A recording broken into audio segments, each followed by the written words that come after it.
final court day for Johnny Somali. This was the sentencing, and he was arrested and taken to the back room, and he was handcuffed, and he's currently being processed. He's being processed right now, and he's going to have his first night in prison tonight. He'll spend the first night in prison tonight? He will be in detention for a week as sort of an interim period, and then within a week he's going to be sent to his prison. Yeah, because the appeals can be done in the first week from the day. Right.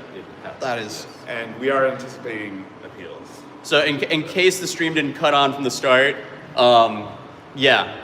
we just went to Johnny's sentencing, and he did get prison, and he was arrested on the spot and taken out in the back room. So it's interesting. He's gone. He's out of here now. And then we walked out of the courtroom, and the whole media press was there waiting for, I guess, him, or what were they doing there? I think they thought he would go out the front door. Nobody told them that he's going to be going out the back door. Yeah, because it could be that he doesn't go directly. They give him time to get his affairs in order. Right. And then he gets arrested, but then he screwed that up as well when he went to court. Yeah. So he was basically detained immediately, and the prosecutor did not want him to have a chance to go home or do anything like that. Mm-hmm. They said it was a flight risk. He was very bleak today. When he walked in, he didn't have eye contact with anyone. He was just kind of staring straight forward, down towards the ground. And it looked like he just saw a ghost or something like that.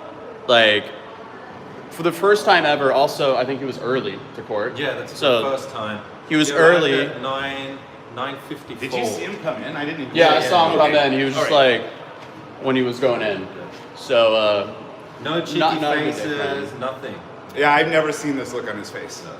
We were, he didn't even try to insult the judge. He was very comfortable insulting the judge on his live streams, but he was respectful here. He was extremely stressed out, that's for sure. But everything went by really quick, because we got there, we were there at like 9 something, and we waited until they let us in at like 9:50, and then at 10, he was the first one who was announced. And it was packed. There were over 40 people in this room. This is the most packed I've ever seen. It's standing room only.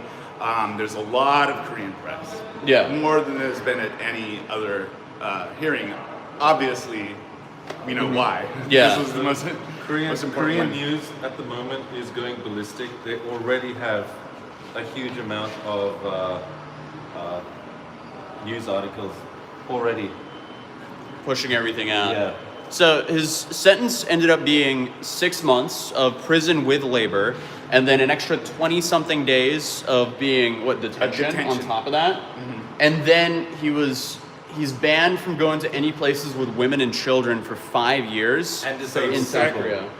No vulnerable person. So like any kind of vulnerable person, he's banned from any place. So even disabled center, like he can't go near that kind of place. So that's 5 years on the registry.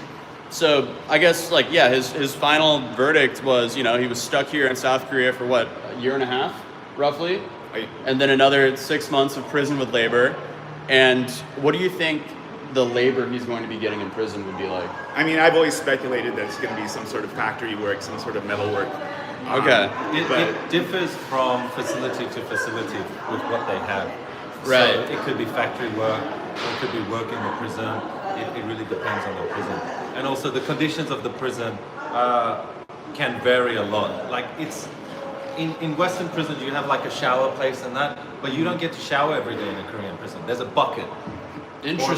Or like a wash basin, and that's how you wash. Interesting. You're like 7 to 9 dudes in a room. Yeah. And you have to sleep on the floor. There's not a bed. And then the person with the lowest pickings has to sleep next to the area which is the toilet. So, guess who's going to be the lowest in the room? That is, and he's going to a international prison, right? He's not going to. No, he's going to an actual prison. Korean prison. Because the labor prisons, they're not specialized enough to have a foreigner-only prison. So most likely he's going to be only with other Koreans, maybe some other Chinese. Interesting. But, maybe there'll be a few. There could be other foreigners there, but it's going to be majority Korean. And 6 months. So why did they reduce it so much? Yeah. Why did they do that? So we have the ruling here. They said, okay, the defendant denies the charges regarding the distribution of false imagery, which is the deepfakes. but admits to all the other charges. Regarding the charges for distributing false imagery, whether the material was edited to cause shame must be evaluated from the perspective of an average person. So when they were saying all that, Sorry about that.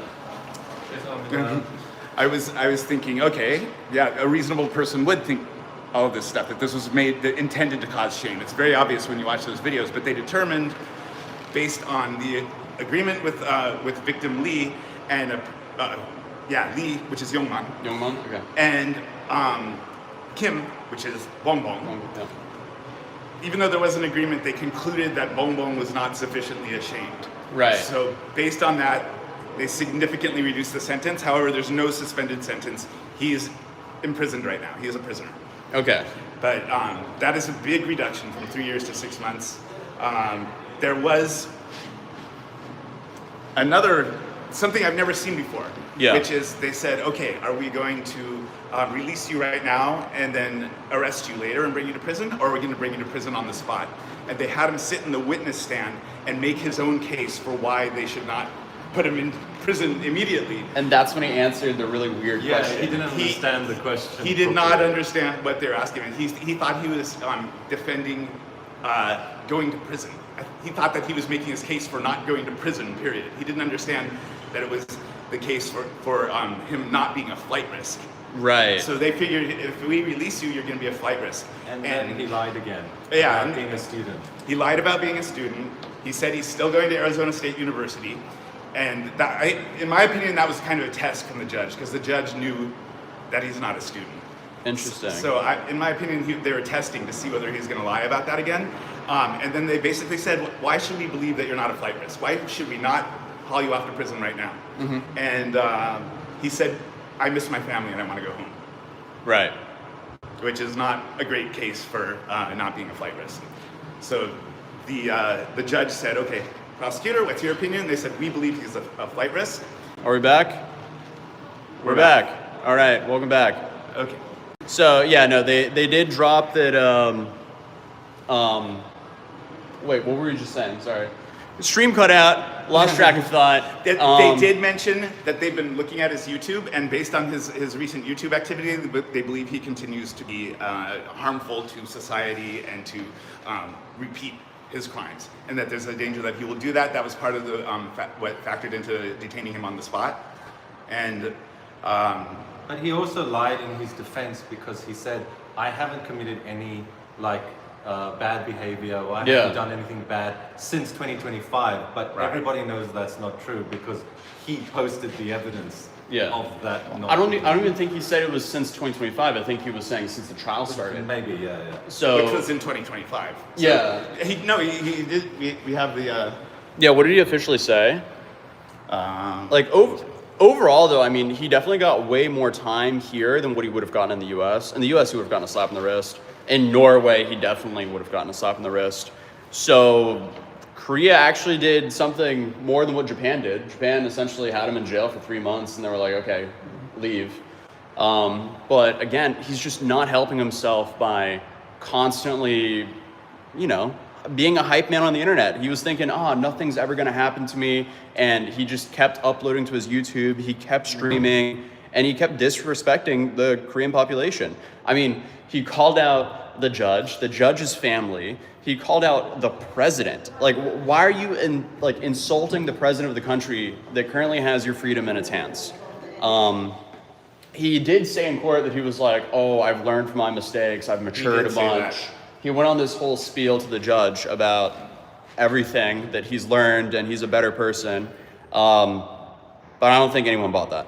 So yeah, at the very end, the judge said the flight risk is acknowledged and you will be detained. And that was when they walked him out the side door. And I had a view that I've never had, because it was so packed. They put me right up against. In a good spot. Yeah. I had some prime real estate right there. So I've seen many convictions, seen people hauled off to prison, but I've never seen actually inside the